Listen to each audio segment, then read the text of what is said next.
तो आज हम देखेंगे Coulomb's law in vector form. ठीक है, इससे पहले मैंने कूलम्ब्स लॉ का नॉर्मल डेरिवेशन करवा दिया है। ठीक, आप उसको जाके देख सकते हैं। तो चलिए आप डिस्कस करते हैं। फॉर्म क्या होता है स्टूडेंट्स, यहाँ पर पोजीशन वेक्टर, यानी देखिए दिस इज ये वाई एक्सिस है, ठीक, ये एक्स एक्सिस है, ये इसका मूव 0, ठीक है। यहाँ पे हम टू पॉइंट चार्जेस को लेते हैं, ये हो जाएगा Q1, और यहाँ से कुछ डिस्टेंस पर दूसरा चार्ज हम लेते हैं Q2, ठीक है। चार्जेस आपको दिख रहा है, ठीक, ये दो चार्जेस हैं Q1 और Q2। इसका जो पोजीशन वेक्टर है Q1, वो पोजीशन वेक्टर होगा इसका वेक्टर R1, ये पोजीशन वेक्टर है वेक्टर R1, ठीक है। इसका पोजीशन वेक्टर Q2 का पोजीशन वेक्टर क्या होगा, वेक्टर R2, कोई दिक्कत नहीं, ठीक। अब देखिए स्टूडेंट्स, जब भी कोई दो चार्जेस होते हैं तो या तो उनमें अट्रैक्शन का फोर्स लगता है या तो उसमें रिपल्सन का फोर्स लगता है, ठीक है। अगर ये दोनों चार्जेस लाइट चार्जेस हैं, दोनों पॉजिटिव पॉजिटिव हैं, तो इसमें रिपल्सन का फोर्स लगेगा, और अगर इसमें एक पॉजिटिव और एक नेगेटिव है तो अट्रैक्शन का फोर्स लगेगा। अगर दोनों ही नेगेटिव हैं तो भी रिपल्सन का फोर्स लगेगा, ठीक है। तो यहाँ पर स्टूडेंट्स हमने दोनों ही पॉजिटिव चार्जेस लिए, ठीक है, तो इसमें कौन सा फोर्स लगेगा, रिपल्सन का फोर्स लगेगा। चलिए अब देखिए यहाँ पे Q1 है, इस Q2 पर फोर्स लगाएगा और Q2 Q1 पर फोर्स लगाएगा, ठीक है। तो चलिए देखते हैं। तो देखिए स्टूडेंट्स, Q1 जो है Q2 पर फोर्स लगाएगा और इसको दूर हटाएगा, रिपल्सन करेगा, दूर हटाएगा, ठीक है। तो Q1 जो है Q2 पर फोर्स लगाएगा इस डायरेक्शन में, ठीक है। Q1 फोर्स लगाएगा, Q1 फोर्स लगाएगा किसके ऊपर, Q2 पर। तो जिस पे फोर्स लगाएगा उसको हम पहले लिखेंगे, ठीक है। Q2 पर फोर्स लग रहा है, ठीक, किसके कारण, Q1 के कारण, तो ऐसे लिखेंगे क्योंकि ये वेक्टर है, ठीक है। वेक्टर में हमें क्या चाहिए था, मैग्नीट्यूड और प्लस डायरेक्शन, समझ में आया। तो यहाँ पर देखो Q1 जो है Q2 पर फोर्स लगा रहा है, ठीक है। तो देखो Q2 पर फोर्स लगा है Q1 के कारण, ठीक। ठीक इसी तरह से Q2 जो है Q1 पर फोर्स लगाएगा और इसको दूर हटाएगा इस डायरेक्शन में। तो देखो यहाँ पे Q2 जो है Q1 पर फोर्स लगाएगा, Q1 पर फोर्स लगाएगा, इसको दूर हटाएगा। तो इसके लिए हम क्या लिखेंगे, F देखो 1 पर फोर्स लग रहा है और 2 के कारण, तो यहाँ पे लिखेंगे F21 वेक्टर, कोई दिक्कत नहीं, समझ में आया। अब बात आती है इसकी डिस्टेंस की, ठीक है, ये दोनों की क्या डिस्टेंस होगी। तो देखो स्टूडेंट्स, अगर हम इसके लिए लेते हैं Q1 जो है जब Q2 पर फोर्स लगा रहा होता है, देखो Q1 जब Q2 पर फोर्स लगा रहा है तब इसकी डायरेक्शन क्या होगी।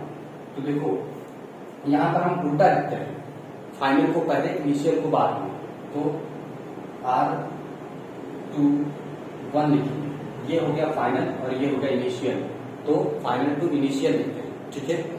अब ठीक इसी तरह से इसके लिए हम लिखेंगे, तो इसके लिए क्या होगा, देखो इसके लिए पोजीशन वेक्टर क्या होगा। तो देखो यहाँ पर ये फोर्स लगाएगा इस पर Q2, तो इसका इस डायरेक्शन में ऐसे लिखेंगे, Q2 जब फोर्स लगा रहा था Q1, तो इसकी पोजीशन क्या होगी, फाइनल क्या है, फाइनल हमारा वेक्टर R1 और 2, फाइनल हो जाएगा हमारा Q1 और इनिशियल क्या है Q2, तो इसकी डायरेक्शन ये हो जाएगी, समझ में आया। तो चलिए इस बात को लिखते हैं और इसको कूलम्ब्स लॉ से फाइंड करते हैं, ठीक है। तो यहाँ पे स्टूडेंट्स ध्यान से देखेंगे, तो देखो लिखेंगे फोर्स, लिखेंगे vector R1 and R2, vector R2 position vector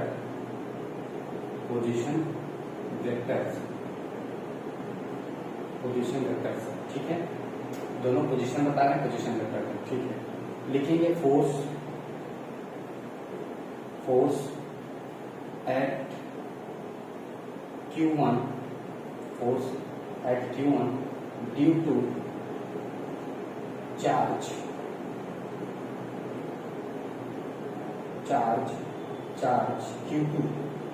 तो देखो कि इस पर फोर्स कौन सा लग रहा है स्टूडेंट्स, वेक्टर, ठीक है, वेक्टर 1 2 इक्वल कूलम्ब्स लॉ क्या है, K इंटू Q1। देखो किस पर लग रहा था, Q1 पर, Q1 into Q2 upon distance क्या रहेगी। तो आप देखिए इस पर फोर्स लग रहा था, इसलिए ये लिखेंगे R12, ठीक है। और ये चूंकि एक अगर यहाँ पर क्या है, देखो स्टूडेंट्स ये तो हो गया मैग्नीट्यूड, क्योंकि वेक्टर में मैग्नीट्यूड और डायरेक्शन दोनों होता है। ये तो हो गया इसका मैग्नीट्यूड, डायरेक्शन क्या होगी, इसकी डायरेक्शन हो जाएगी R1 क्या है, इसको बोलते हैं यूनिट वेक्टर। ये क्या है, इसको लिख लो यूनिट वेक्टर, ठीक है, ये है यूनिट वेक्टर, ठीक। इसी तरह से दूसरे वाले के लिए लिखिए। अभी देखो यहाँ पे स्टूडेंट्स ट्राइंगल लॉ लेते हैं, ठीक है। तो ट्राइंगल लॉ क्या होता है, देखिए यहाँ पे ट्राइंगल लॉ बताते हैं। देखो अगर ये वेक्टर R है, इस ट्राइंगल को मैं इधर ड्रॉ कर रहा हूँ, देखो ये है R2, ठीक। तो ये वेक्टर ऐसा है, ठीक, इसको मैंने इधर यहाँ से उठाया। और दूसरा इसके, देखो इसके हेड से जो दूसरा वेक्टर ऐड होगा वो टेल से ऐड होगा, इसका हेड उसका टेल। तो दूसरा जो ऐड हुआ है ये है, इसका हेड था, इसका टेल, और ये वाला जो है ये है R12, ठीक है। अब देखो एक्चुअली ये फिर ये अब उल्टा चलेगा, ऐसे ऐसे, ठीक है, ये ऐसे होगा उल्टा। तो ये जो होता है इसका रिजल्टेंट होता है, ये कितना है, वेक्टर R1, ठीक। अब देखिए स्टूडेंट्स ये दोनों ऐड हो जाएंगे, ये इसका रिजल्टेंट है। तो vector R1 equal R2 plus R12, हमें ये चाहिए, इसको इधर ले आओ। तो vector R1 minus vector R2 equal to vector R12। Students इसको हटा करके हम इन दोनों को लिख सकते हैं, ठीक है, ध्यान दीजिए।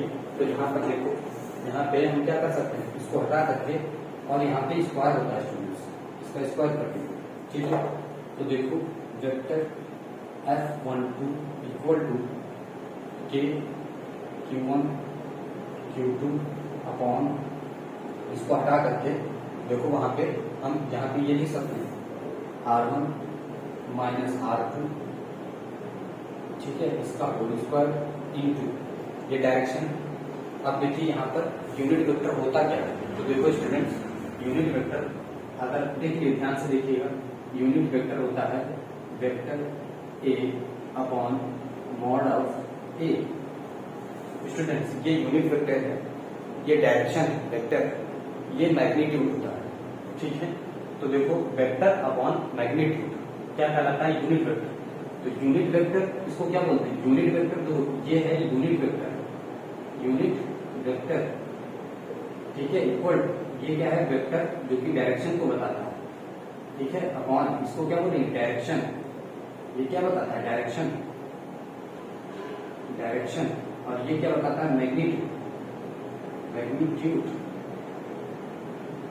मैग्नीट्यूड को बताता है, ठीक है। तो हमें डायरेक्शन और मैग्नीट्यूड दोनों की, डायरेक्शन यूनिट वेक्टर से हमें डायरेक्शन और मैग्नीट्यूड मिलता है। तो यहाँ पे देखो, यहाँ पे हम क्या लिखेंगे, डायरेक्शन, डायरेक्शन क्या हो जाएगी इसकी, वेक्टर R1 माइनस R2, ये इसकी हो गई डायरेक्शन। इसको ऐसे लिख दीजिए। मैग्नीट्यूड क्या है, तो इसी का मैग्नीट्यूड हम लिख दे रहे हैं, क्या है, vector R1 minus vector R2, ठीक है। अब देखिए स्टूडेंट्स ये दोनों एक जैसे मल्टीप्लाई हो जाएगा तो पावर ऐड हो जाएगा। देखो ध्यान, अगर m a की पावर m इंटू a की पावर n है तो a की पावर m प्लस n हो जाता है। तो यहाँ पे ये दोनों मल्टीप्लाई है, इसकी पावर कुछ नहीं है तो 1 है, और ये 2 है, तो 1 और 2 कितना हो जाएगा, 3 हो जाएगा। तो यहाँ पर vector F12 equal to K Q1 Q2 upon vector R1 minus vector R2 का होल क्यूब, ठीक। और ये क्या है, मैं इसका डायरेक्शन है, वेक्टर R1 माइनस R2, ये हो जाएगा। इसकी इक्वेशन हमने 1 बना ली, ठीक है, कोई दिक्कत नहीं। अब स्टूडेंट्स आप लोग यहाँ तक नोट करें, मैं उधर का हो सकता है तो साफ कर दूं, नहीं तो अब हम देखेंगे force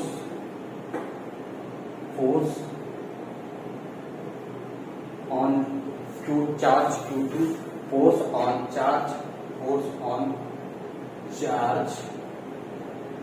Q2 due to charge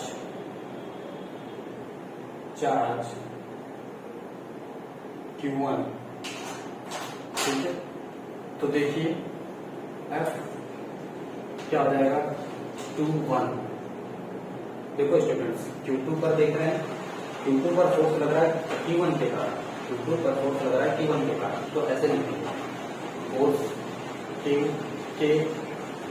Q1 Q2 upon direction. अब देखिए इस वाले फोर्स के लिए डायरेक्शन क्या है, इस वाले फोर्स के लिए डायरेक्शन ये है ना, डिस्टेंस ये है ना, देखो इधर को फोर्स लग रहा है, तो इधर के लिए हम लिखेंगे वेक्टर R21 का होल स्क्वायर, और इसकी देखो क्या मैग्नीट्यूड, डायरेक्शन क्या होगी, वेक्टर डायरेक्शन क्या ये है, तो R21 ये डायरेक्शन होगी, ठीक।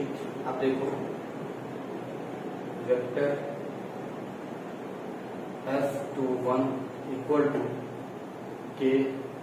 Q1 Q2 अपॉन, अब फिर से triangle low.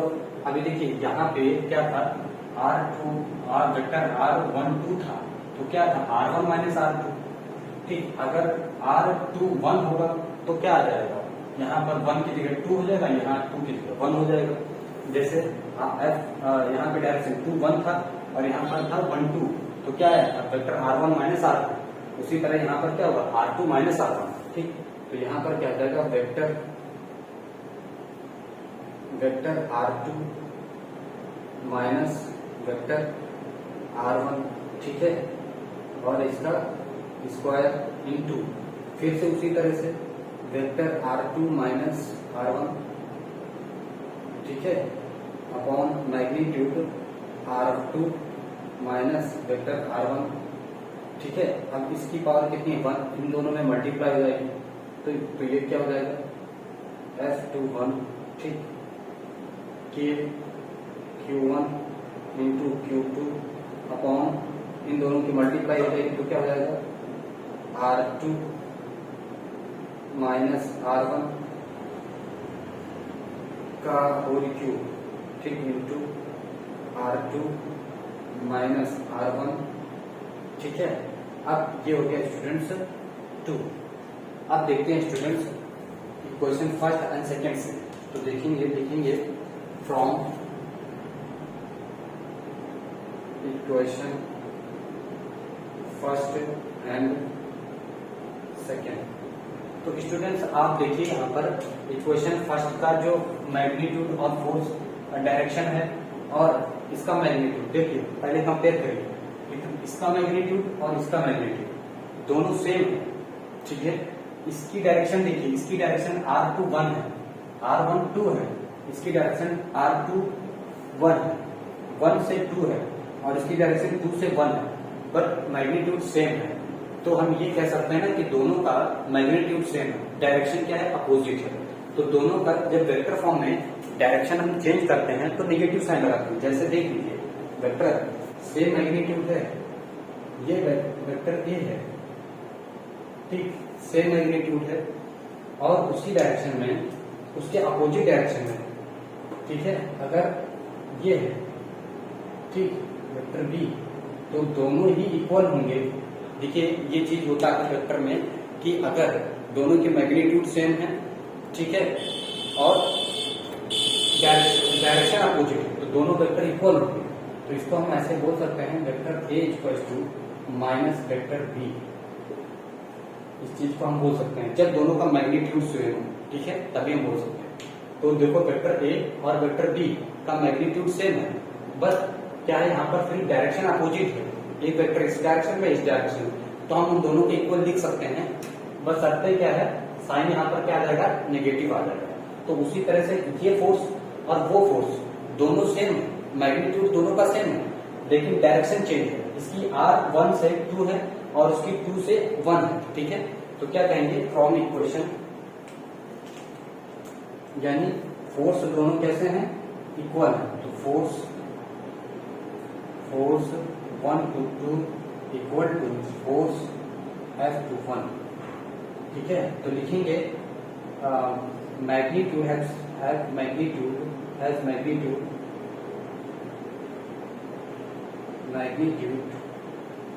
Same but opposite direction, opposite direction,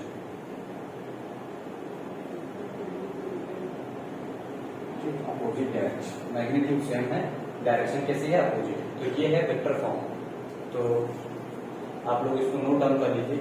तो आज के लिए बस इतना ही। तो कैसा लगा हमारा ये वीडियो आपको? अगर स्टूडेंट्स आपको अच्छा लगा, समझ में आया है, तो प्लीज इसे लाइक और सब्सक्राइब जरूर करिए और हमें कमेंट करके बताइए आपको ये वीडियो कैसा लगा, और हम इस पर आपको न्यूमेरिकल और क्वेश्चंस भी करवाएंगे, ठीक है। तो बस आपकी इतनी हेल्प चाहिए कि आप वीडियो को ज्यादा से ज्यादा शेयर करें और सब्सक्राइब करें। तो ठीक है, आज के लिए बस इतना ही, फिर मिलेंगे नेक्स्ट वीडियो में। तब तक आप लोग इसको नोट कर लीजिए।